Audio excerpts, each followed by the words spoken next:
এটা একটা হাস্যস্কর ব্যাপার। সংবিধানের কোনো বিষয় সংশোধিত হওয়ার পরে এটা একটা আইন, সেই আইনটা পার্লামেন্টে যথাযথভাবে পাশ হওয়ার পরে যখন স্পিকার সই করে রাষ্ট্রপতির কাছে দিবেন, রাষ্ট্রপতি সই হওয়ার পরে সেটা তখন আইন হিসেবে পরিণত হবে।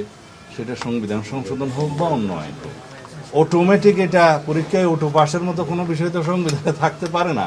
জাতীয় ঐকমত্য কমিশনকে আমার ধন্যবাদ না দিয়ে উপায় নেই। কেন ধন্যবাদ দিচ্ছি?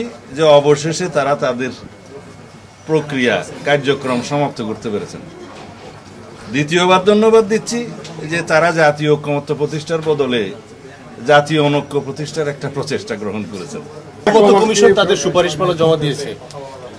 আমি এখানে আসলে নির্বাচন সংস্কার সংক্রান্ত কমিশনের সমালোচনা করতে চাই, কারণ নির্বাচন সংশ্লিষ্ট যে সংস্কার কমিশন গঠিত হয়েছিল তারা এই বিষয়ে আমাদের সাথে কোনো আলোচনা করেনি, এবং সংস্কার কমিশনের জাতীয় ঐকমত্য কমিশনও এই বিষয়টি কোনো আলোচিত হয়নি।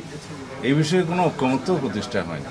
তো এই বিষয়ে হঠাৎ করে নির্বাচন সংস্কার কমিশন একটা বিষয় আরোপ করবে বা ইম্পোজ করবে, সেটা সঠিক হয়নি। আজকে এই যে বিষয় আসলে প্রতীকের বিষয়, এটা কি আইন উপদেষ্টা যা বলছে আপনারা কি এবার আশ্বস্ত হলেন যে এটা হবে আপনাদের না? আইন উপদেষ্টা তার ভূমিকা পালন করবেন, সরকারকে প্লেস করবেন, সরকারের সাথে আলোচনা করবেন, সংশ্লিষ্ট উপদেষ্টাদের সাথে আলোচনা করবেন, নির্বাচন কমিশনের সাথে আলোচনা করবেন। অন্যান্য রাজনৈতিক দলও ওনার কাছে একই বিষয়ে দাবি উত্থাপন করেছে। সেগুলো সব বিবেচনা নিয়ে কি করা যায় সে বিষয়টা ওনারা ভেবে দেখবেন।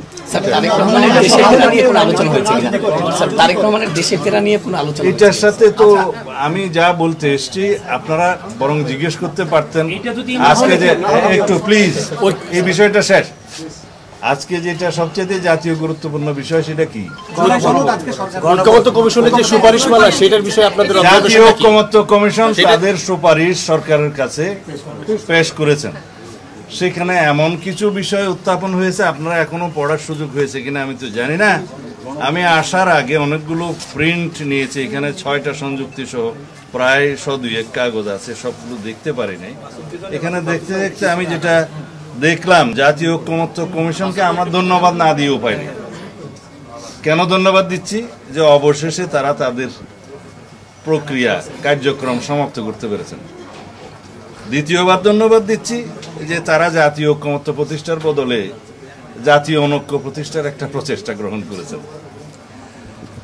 আমার মনে হয় যা কিছু প্রস্তাব ওখানে দেয়া হয়েছে, আপনারা যদি সেটা দেখেন তাহলে আপনারা দেখবেন যে জুলাই জাতীয় সনদ যেটা আমরা স্বাক্ষর করেছি, সেই স্বাক্ষরিত সনদের বহির্ভূত পরামর্শ বা সুপারিশ বহির্ভূত অনেক আদেশের যে সংযুক্তি সেটা সংযুক্ত করা হয়েছে। জুলাই জাতীয় সনদ 84টি দফা সম্ভবত, সেখানে বিভিন্ন দফায় আমাদের এবং বিভিন্ন দলের কিছু ভিন্ন মত আছে, নোট অফ ডিসেন্ট আছে, সেটা পরিষ্কারভাবে সেখানে উল্লেখ করা আছে যে এই সমস্ত নোট অফ ডিসেন্টের বিষয়গুলো রাজনৈতিক দলসমূহ যারা দিয়েছে তারা যদি নিজেদের নির্বাচনী ইশতেহারে উল্লেখপূর্বক ম্যান্ডেট প্রাপ্ত হয় তাহলে তারা সেইভাবে সেটা বাস্তবায়ন করতে পারবেন। সেটা এই প্রিন্টেড জাতীয় জুলাই সনদের যে বই এখানে আপনারা পাবেন, সমস্ত দফায় দফায় যেখানে যেখানে নোট অফ ডিসেন্ট আছে সেখানে আছে। অথচ বিস্ময়করভাবে আজকে যে সংযুক্তিগুলো দেয়া হলো সুপারিশমালার সাথে, সেখানে এই নোট অফ ডিসেন্টের কোনো উল্লেখ নাই। এবং গণভোট আয়োজনের ক্ষেত্রে তারা অবশ্য 2টা অপশন রেখেই বলেছেন যে আগে অথবা পরে হতে পারে, সেটা সরকার বিবেচনা করবে, হয়তোবা রাজনৈতিক দলসমূহের সাথে আবার আলোচনা হতে পারে। এখানে একটা নতুন বিষয় সংযুক্ত করা হয়েছে যে সংবিধান সংস্কার পরিষদের নামে একটা আইডিয়া এখানে সংযুক্ত করা হয়েছে, যেটা আগে জাতীয় ঐকমত্য কমিশনে কখনো টেবিলে ছিল না, আলোচিত হয়নি, এই বিষয়ে কোনো ঐকমত্য হয়নি। আমরা জানি আসন্ন যে নির্বাচনটা হবে সেই নির্বাচনটা হবে জাতীয় সংসদের নির্বাচন। জাতীয় সংসদের সংসদ সদস্যগণ নির্বাচিত হবে। এখন সেই সংসদ সদস্যদেরকে যদি সংবিধান সংস্কার পরিষদের কার্যক্রম পরিচালনা করতে হয়, সেটা তো জাতীয় সংসদেই সিদ্ধান্ত নিতে হবে।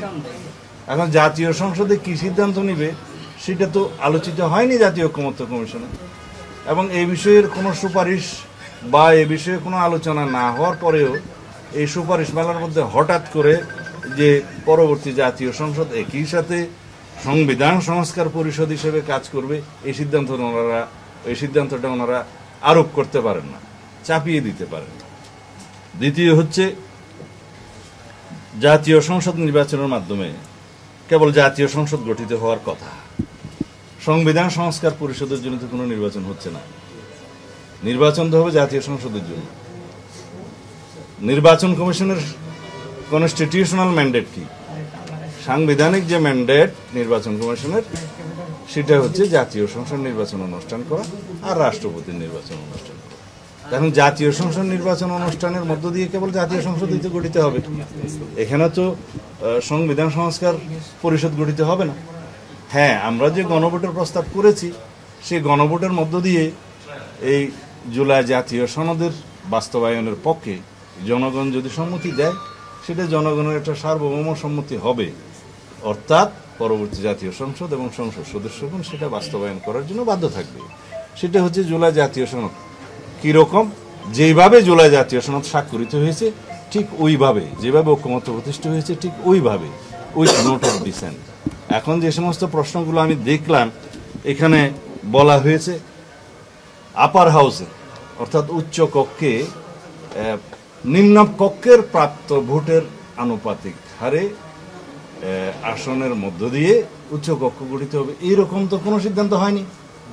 সিদ্ধান্ত হয়েছে উচ্চ কক্ষ গঠিত হবে 100 সদস্যের, এবং তারা কিভাবে কোন পদ্ধতিতে নির্বাচিত হবে সেটার ব্যাপারে তো ঐকমত্য হয়নি। কেউ ভোটের অনুপাতে চেয়েছে, আমরা চেয়েছি নিম্নকক্ষের আসনের অনুপাতে। এখানে বলা আছে যেভাবে নোট অফ ডিসেন্ট দেয়া হয়েছে, সেই নোট অফ ডিসেন্টগুলো নির্বাচনী ইশতেহারে উল্লেখপূর্বক যদি আমরা ম্যান্ডেট প্রাপ্ত হই, যে রাজনৈতিক দলসমূহ ম্যান্ডেট প্রাপ্ত হয়, তারা সেইভাবে সেটা বাস্তবায়ন করবে। তারপরে এখানে পিআরের ভিত্তিতে তারা প্রস্তাব সরাসরি করে ফেললেন, এবং এখানে কোনো নোট অফ ডিসেন্টের উল্লেখ নাই। আর এখানে নাকি গণভোটের সেই প্রশ্নটা উত্থাপিত হবে যে ভোটের অনুপাতে, ভোটের প্রাপ্ত ভোটের সংখ্যা অনুপাতে পিআর অনুষ্ঠিত, এই জাতীয় উচ্চকক্ষ গঠিত হবে কি হবে না, জনগণ মতামত দেবে। সেই বিষয়টা তো ঐকমত্য হয়নি, নোট অফ ডিসেন্ট আছে। আর দ্বিতীয় কথা হলো, তাদের এখতিয়ারের বিষয়ে বলা আছে যে অর্থ বিল এবং আস্থা বিল বাদে, আস্থা ভোট বাদে সব বিষয়ে উচ্চকক্ষে উত্থাপন করা হবে। এইখানেও কর্মপরিধি, কার্যপরিধি সংক্রান্ত নোট অফ ডিসেন্ট আছে যে উচ্চকক্ষ যেহেতু নির্বাচিত নয় সরাসরি, সেই ক্ষেত্রে সংবিধান সংশোধনী সহ অন্যান্য বিষয়গুলো তারা বিবেচনা করতে পারেন না। জনগণের সরাসরি নির্বাচিত প্রতিনিধি ছাড়া সংবিধান সংশোধনের এখতিয়ার কারো নেই। তো এই বিষয়গুলো আলোচিত হওয়ার পরেও, নোট অফ ডিসেন্ট থাকার পরেও তারা সরাসরি সংযুক্তিতে, এই আদেশের সংযুক্তিতে তারা রেখেছেন। এগুলো কোনোভাবে বিবেচনা করা যায় না। আরও এখানে আশ্চর্য হওয়ার বিষয় হচ্ছে যে তারা একটা টাইম লিমিট নির্ধারণ করে দিয়েছেন যে 270 দিন পঞ্জিকা দিন, মানে ক্যালেন্ডার ডেসের মধ্যে এই সমস্ত সংস্কার প্রস্তাবগুলো গৃহীত না হলে অটোমেটিক সেটা সংবিধানে সংযুক্ত হবে। এটা একটা হাস্যস্কর ব্যাপার। সংবিধানের কোনো বিষয় সংশোধিত হওয়ার পরে এটা একটা আইন, সেই আইনটা পার্লামেন্টে যথাযথভাবে পাস হওয়ার পরে যখন স্পিকার সই করে রাষ্ট্রপতির কাছে দিবেন, রাষ্ট্রপতি সই হওয়ার পরে সেটা তখন আইন হিসেবে পরিণত হবে, সেটা সংবিধান সংশোধন হোক বা অন্য আইন হোক। অটোমেটিক এটা পরীক্ষায় অটো পাসের মতো কোনো বিষয় তো সংবিধানে থাকতে পারে না। এগুলো কিভাবে সুপারিশে আসলো আমি জানি না। তাছাড়া এই তাদের সংযুক্তিরগুলোর মধ্যে একটা কলামে আমি দেখলাম যে যে সমস্ত আর্টিকেলগুলো সংশোধিত হলে গণভোটের ব্যবস্থা আছে, সেই গণভোটের ব্যবস্থার মধ্যে সেটা পরবর্তীতে সংশোধন হওয়ার পরে গণভোট হইতে হবে, রাইটলি আকার। ওখানে আমরা কয়েকটা প্রস্তাব দিয়েছিলাম, সেগুলো সংযুক্ত হয়েছে। কিন্তু এখানে তো এই সমস্ত ইটারনিটি ক্লজগুলো তো এখানে আছে, বেসিক ক্লজগুলো তো আছে, সেগুলো তো আমরা প্রস্তাব করেছি সংশোধনে নেওয়ার জন্য। তারপরে আর কোনো গণভোট লাগবে না, আর একটা জায়গায় প্রস্তাব করছে যে পরবর্তী কোনো পদক্ষেপ লাগবে না, অথচ একটা ক্লজের বলছে লাগবে, আর একটা সুপারিশের মধ্যে বলছে লাগবে না। এগুলো তারা কেন খেয়াল করে না আমি জানি না। সংবিধান তো রাষ্ট্রের সর্বোচ্চ আইন।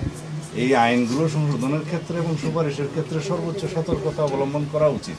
আরো অনেক বিষয় আছে, এখানে কয়েকশো পৃষ্ঠার সংযুক্তি আছে, এগুলো দেখে আমরা খুব শিগগির কালকে অথবা তার পরের দিন আমরা বিস্তারিত প্রেসের সাথে কথা বলবো। আশা করি বাস্তবায়ন আদেশ তৈরি করার ক্ষেত্রে আপনাদের সাথে কোনো আলোচনা হয়েছে কি? আলোচনা তো 4-5 দিন হয়েছে, কিন্তু যাহা আলোচনা করিলাম তাহা এখানে নাই।